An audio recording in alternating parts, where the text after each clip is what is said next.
आज हम बात करने वाले हैं म्यूकोरमाइकोसिस के बारे में। ये फंगल इन्फेक्शन जिसके बारे में हर जगह इंटरनेट पर न्यूज़ पर है, हम सब सुन रहे हैं। तो क्या है ये फंगल इन्फेक्शन, कैसे होता है, कौन से लोगों को ये होने के ज़्यादा चांसेस है, क्या किया जा सकता है, क्या लोगों की सही में जान जा रही है, is it really life threatening, what is the point of view of Ayurveda, Ayurveda का क्या विचार है जब हम बात करते ऐसे सीवियर इन्फेक्शंस के बारे में, जानते हैं आज इस वीडियो में।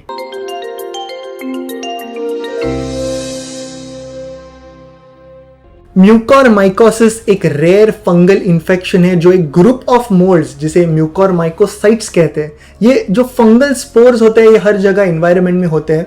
फॉर एग्जांपल, अगर एक पर्सन ब्रीथ करता है और ये लंग्स को अफेक्ट करते हैं तो उसके सिम्टम्स दिखाई देते हैं और ये लाइफ थ्रेटनिंग भी होते हैं, इससे डेथ भी हो सकती है। सो फंगल स्पोर्स सिस्टम में जाना, सिम्टम्स होना इस म्यूकोरमाइकोसिस के सिम्टम्स सीवियर होते हैं। सो कौन से पेशेंट्स हैं जिन्हें होने के ज़्यादा चांसेस है?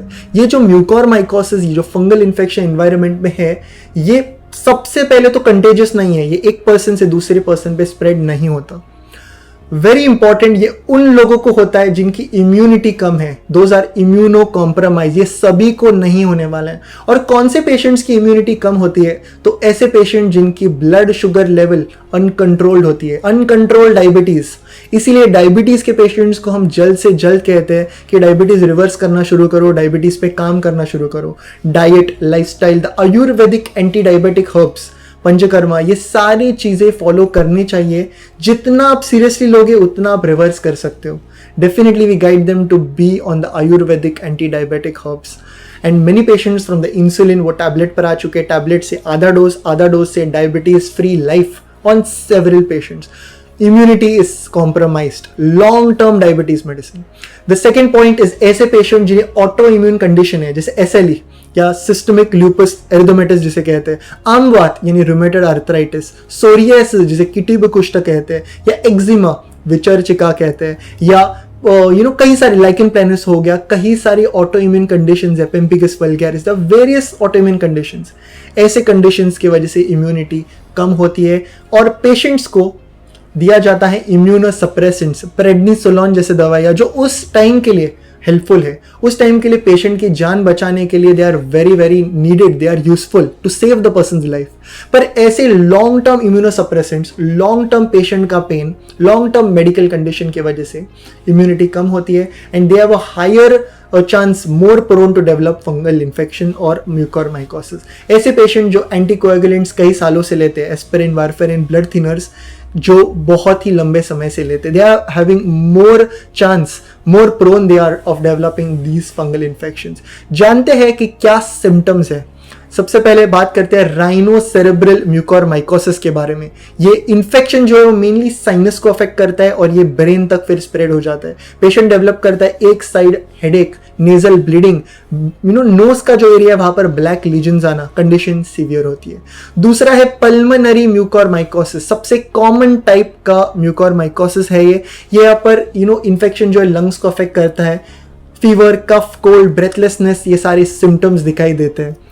तीसरा इंपॉर्टेंट ये है gastro intestinal mucormycosis, gastro intestinal bleeding, pen patient को एक्सपीरियंस होता है। चौथा है क्यूटिनस म्यूकोरमाइकोसिस, जो स्किन पर दिखाई देता है, ब्लीडिंग, पेन, ईचिंग, बर्निंग, ये सारे सिम्टम्स होते हैं। और पांचवा है डिसेमिनेटेड म्यूकोरमाइकोसिस, इसमें पेशेंट के कई मेंटल स्टेटस के चेंजेस दिखाई देते हैं। ऑलरेडी जिन एक मेडिकल कंडीशन है उनमें ये ज्यादातर कॉमनली पाया जाता है। बट ओवरऑल हम इमीडिएटली डिफरेंशिएट नहीं कर सकते कि ये म्यूकोरमाइकोसिस है या नॉर्मल सिम्टम्स है। यहाँ पर इन्वेस्टिगेशन, डायग्नोसिस ये बहुत ही ज़रूरी है। अगर हम बात करें आयुर्वेदिक पर्सपेक्टिव से, इसका आयुर्वेदिक इंटरप्रिटेशन होता है कृमि से, क्योंकि मेनली हम देखते हैं कि रक्त और कफ दोष इसमें अफेक्ट हुए हैं। 20 तरह के कृमि आयुर्वेद में एक्सप्लेन किए, उसमें से कफज कृमि और रक्तज कृमि, ये दो का कॉम्बिनेशन या individually with the predominance of one हम डायग्नोस कर सकते हैं इस तरह से, और इस तरह से इसे प्रिवेंट, इस तरह से इसकी पूरी ट्रीटमेंट हम कर सकते हैं by following the rules and regulation to balance these factors. Over here कृमिन कार्य अपेक्षित है, यानी यहाँ पर ऐसे दवाइयाँ जो कृमि को शरीर से बाहर निकाल रहे, पैथोजेंस को बाहर निकाल रहे, चाहे वो मैक्रोस्कोपिक हो या माइक्रोस्कोपिक हो। सो वेरी इंपॉर्टेंट, कई आयुर्वेदिक दवाइयाँ जैसे विडंग is the best, one of the best grooming नकारिया. देवदारू, मुस्ता, निम्ब, करंज, हिंगू, पलाश, कई सारे दवाइयाँ हैं जिसके बेस्ट ग्रूमिंग एक्शन है. हमें मेनली ऐसे दवाइयाँ चाहिए जो ग्रूमिंग भी है और जो फंगल इन्फेक्शन की ट्रीटमेंट के लिए यूजफुल है और जो रेस्पिरेटरी सिस्टम के लिए बेस्ट है, अलॉन्ग विद दैट जो इम्यूनिटी को एनहेंस करते हैं. सो इम्यूनोमॉड्यूलेटर्स के बारे में अगर हम बात करें तो गुडुची यानी गिलोय, टिनोस्पोरा कॉर्डिफोलिया, बेहतरीन results. We have an entire video, link to that video is in the description. दूसरा हो गया वासा यानी अडोल्सा, कहीं वासावलिया या कहीं आयुर्वेदिक सिरप जैसे ब्रोंकोमेड सिरप एक्टिव इंडिया, इसमें वासा एक्सट्रैक्ट फॉर्म में प्रेजेंट है. तो ऐसे दवाइयाँ दे आर यूजफुल. टंकन भस्म दे आर यूजफुल. ऐसे दवाइयाँ जो इम्यूनिटी को एनहेंस कर रहे हैं और अगेन फंगल इन्फेक्शन के लिए भी यूजफुल है. क्रूमिंग नकारिया भी है जैसे पिंपली यानी लॉन्ग पेपर, पिंपले आसव या पिंपली त्रिकटु, ये सारे दवाइयाँ इस्तेमाल किए जाते हैं. पिंपली great for respiratory system, great for क्रूमिंग नकारिया and fungal infection as well. So इस तरह से आयुर्वेद का विचार है. अगर रक्तज और कफज कृमि के हिसाब से डायग्नोस किया जाता है, ट्रीटमेंट किया जाता है, dos don'ts, diet guidelines, lifestyle changes अगर हम किया करते हैं, definitely we can prevent it, definitely we can cure it. But I hope you get an idea कि कौन से पेशेंट्स ज़्यादा चांस होते हैं उन्हें ऐसे टाइप के इन्फेक्शंस डेवलप होने के. सो ये है आयुर्वेद का विचार. I hope this infection is clear. और किसी भी तरह का डाउट्स या क्वेश्चंस हो तो कमेंट सेक्शन में ज़रूर पूछिए. ये था आज का video. Do like and share this video further. Until next time from जोवीज and the team, look impressive, be progressive.